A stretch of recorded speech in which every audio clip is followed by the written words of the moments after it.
हर टहनी बताती है कि इस पेड़ का इतिहास बहुत पुराना है और पेड़ से भी ज्यादा पुराना है इस हवेली का इतिहास।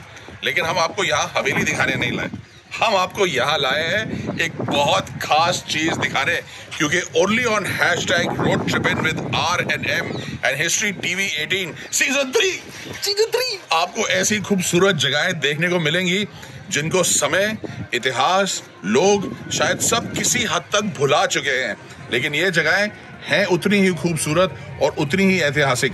आपने कुछ बोलना है या मैं इनको सरप्राइज दिखा दूं? अब नहीं, मैं कुछ तो बोलना चाहूंगा, मतलब हम भी बोलने आए हैं, हम भी खेलने आए हैं। Basically #road tripping with R&M and history TV 18 season 3 में सिर्फ आपको खाना नहीं मिलेगा, आपको इतिहास मिलेगा, आपको सुंदर सुंदर जगहें देखने को मिलेंगी और आपको बड़े बड़े इंटरेस्टिंग लोग मिलेंगे।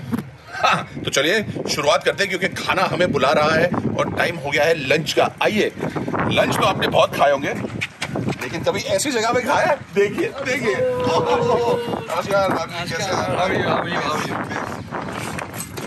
तो हमारे साथ है हमारे बहुत पुराने मित्र राम प्रताप सिंह जी। नमस्ते राम, कैसे हैं आप?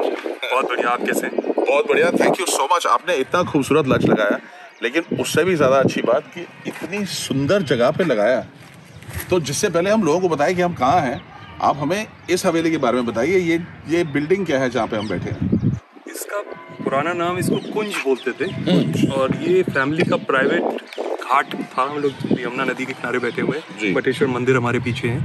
तो दिस वाज लाइक फैमिली की लेडीज जो है प्राइवेट घाट के रूप में इसको इस्तेमाल करती थी। राइट। और बाद में because my grandfather and great grandfather they were zamindars of this area, तो इसको 1940s में जो है this was like a court house, तो इसको जो है एक टेम्परेरी जेल के में परिवर्तित कर दिया गया। तो मयूर के रात के रहने के लिए जगह भी है हमारे पास। अच्छा, तो 1940s में जेल बन गया? जेल बन गया, it was like a court house और उसमें साथ में अटैच कुछ कमरों को जेल में कन्वर्ट कर दिया। अच्छा, तो मतलब अपना डिसीजन सुनाया और जेल के अंदर। वाह यार, मेरे को समझ नहीं आ रहा, मतलब आप लोग, मतलब पीछे हमारे इतनी सुंदर, इतना सुंदर दृश्य है कि कभी कभी ऐसा होता है कि मतलब हम खाने पे भी कंसंट्रेट नहीं कर पाते, लेकिन हम बातें कर रहे हैं मेरे को जेल में डालने के लिए। तो ये जो पीछे प्लीज इसके बारे में होता है, because this is wow. So this is, I mean, if I may use the phrase in English, this is frozen in time. And 2000 BC, before Christ की अगर बात करें या उससे भी पहले की, तो ये कृष्ण भगवान के ग्रैंडफादर की राजधानी थी, राजा शूरसेन। शौरीपुर इसका पुराना नाम था। और यहाँ जो सबसे पुराना मंदिर है वो बटेश्वर नाथ के नाम से प्रसिद्ध है। बटेश्वर का मतलब वट वृक्ष वाले नाथ, तो वट वृक्ष अपना पीपल का पेड़, बरगद का पेड़ जो होता है, तो उसके नीचे एक मंदिर हुआ करता था। फिर 15वीं 16वीं शताब्दी और उसी मंदिर की वजह से इस जगह का नाम पड़ा बटेश्वर। हाँ। तो हम अभी हैं बटेश्वर में, जो कि है यूपी में जी। बहुत इंटरेस्टिंग जगह है, यमुना नदी के किनारे, और इतनी खूबसूरत जगह, इतनी हिस्टोरिक जगह, इतने शानदार मंदिर, ऐसा घाट, और लोग यहाँ कोई नहीं तो बहुत कम लोग जानते हैं इसके बारे में। ऐसा क्यों राम, हमें ये बताइए। बटेश्वर वैसे तो इसकी हिंदू प्रथा के हिसाब से धामों में गिनती है, तो 4 धाम करने के बाद जो है बटेश्वर नाथ लोग दर्शन करने आते हैं, ऐसा हिंदू में किंवदंती है। तो लेकिन क्योंकि सारे मंदिर ये शिव जी के हैं जी, तो सोमवार को अगर आप आएंगे तो यहाँ बहुत भीड़ में आपको मिलेगी। बाकी दिन जो है ऐसे ही प्रिस्टीन क्वाइट एटमॉस्फेयर रहता है। अभी यहाँ पे 35-40 तो मंदिर दिख रहे हैं, बट हिस्ट्री बताती है कि मतलब यहाँ पे काफी सारे इससे ज्यादा मंदिर थे। 100 से ऊपर मंदिर है जी यहाँ पे जी। कुछ खंडर हो गए, कुछ को रिस्टोर किया जा रहा है, अभी कुछ काम चल रहा है। और इसमें अंदर बिहार में भी जाके पुराने कई बिल्डिंग्स हैं। एक पुराना किला है जो कि कहते हैं कुषाण पीरियड का है, मतलब ऑलमोस्ट 2000 साल मतलब का हो गया। उसकी फाउंडेशन जो है रिवर बेड स्टोन की बनी हुई है, तो वो है। और ये सामने जो है ये एक कहते हैं मतलब कृष्ण भगवान के जो बड़े भाई बलराम जी थे, उनसे यहाँ की कुछ किंवदंतियाँ जुड़ी हुई हैं कि उन्होंने एक बार वो नाराज हो गए यमुना से, तो उन्होंने अपने हल से जो है यमुना नदी की धार को बदल दिया। अरे बाप। तो इसीलिए जहाँ हम लोग ये बैठे हुए हैं ये एक मेंडर है इसके, और सामने जो है ये इट्स लाइक एन आइलैंड।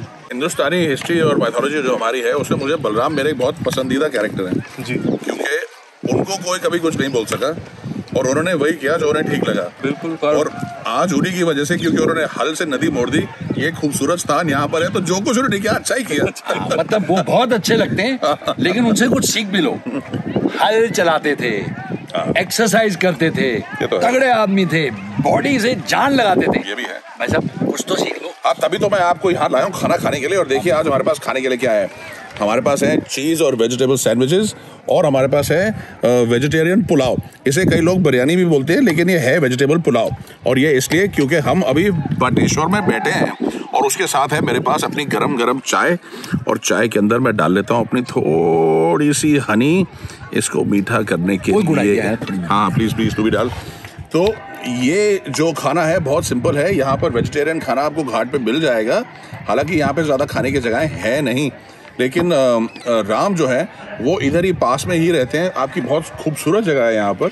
हम तो उसे चंबल सफारी लॉज के नाम से जानते हैं जी। उसका पुराना नाम मेला कोठी है। मेला कोठी जी, वाह। तो मेला कोठी हम लोग चलेंगे, लेकिन उससे पहले खाना खाते हैं। और राम, बटेश्वर के बारे में हमें कोई और इंटरेस्टिंग कहानियां सुनाइए। यहाँ पे मेरे इतनी सारी हिस्ट्री कनेक्टेड है। जब हम रिसर्च कर रहे थे तो मैं तो कंफ्यूज हो गया बहुत ज़्यादा जी। कुछ जैनिज्म का भी कनेक्शन बहुत है बटेश्वर के साथ जी। तो राजा शूरसेन के ही कृष्ण भगवान के फर्स्ट कजन थे नेमिनाथ जी। तो वो यहीं रहते थे, और वो जैनिज्म ट्रेडिशन के हिसाब से 22वें तीर्थंकर हुए, महावीर जैन से भी पहले। और उन्हीं का अभी यहाँ मंदिर है, शौरीपुर करके जगह है अंदर बीहड़ों में, तो वहाँ उनका मंदिर है। तो वो है। और ये इन मंदिरों की भी बड़ी इंटरेस्टिंग स्टोरीज ये हैं कि ये सब 15 मतलब मेन मंदिर के अलावा बाकी सब मंदिर 15-16 सेंचुरी में बनना शुरू हुए। और अगर आप देखेंगे तो this in a way reflects the temple architecture of India. Last में जो मंदिर दिखाई दे रहा है वो जो है थर्ड बैटल ऑफ पानीपत के बाद जब मराठा सोल्जर्स लौट रहे थे, तो उन्होंने अपने जो साथी उनके जो युद्ध में मारे गए, उनकी याद में 1000 दीपक स्तंभ का एक मंदिर बनाया, जिसमें कि तेज के आप 1000 दीपक एक साथ लगा के जला सकते हैं। तो वो कभी कभी जब यहाँ बटेश्वर में मेला लगता है साल में एक बार, तब उस समय ये सब मंदिर जो है जगमगाते हैं और बहुत सुंदर, बहुत खूबसूरत। तो अगर लोगों को बताना चाहें कि बटेश्वर की लोकेशन क्या है, तो आप प्लीज़ बताइए कि बटेश्वर कैसे पहुंचा जा सकता है। हालांकि मुझे बहुत आसान लगा, क्योंकि जो अभी आगरा लखनऊ एक्सप्रेसवे पे है, जब आप आगरा से लखनऊ की तरफ आएंगे एक्सप्रेसवे पे, तो वहाँ से बस मुड़ेंगे आप कौन से पॉइंट से, 54th किलोमीटर एग्जिट है जी। और वहाँ से आप बस Bateshwar, it is very well signposted, वहाँ से बटेश्वर 10 किलोमीटर है। क्या बात है। तो मैं इस 15 या 20 मिनट में आप खूबसूरत बटेश्वर पहुँच सकते हैं आगरा लखनऊ एक्सप्रेसवे पे। तो अगली बार आप यहाँ से निकलें, बटेश्वर के लिए समय ज़रूर निकालें, यहाँ पर आएँ, अपने कैमरा लेके आएँ, श्रद्धा लेके आएँ, प्यार लेके आएँ, इंडिया की हिस्ट्री को और ऐसी ब्यूटीफुल जगह को एंजॉय करें। और अगर रात को रहना हो तो ऑफकोर्स चंबल सफारी लॉज तो है ही। और अब हम लोग ज़रा खाना भी खा लेते हैं। राम, आप प्लीज़ दीजिए ना। आप बिल्कुल, हम खाना खाएंगे, आप ये जो है दृश्य का और उसका मजा लीजिए।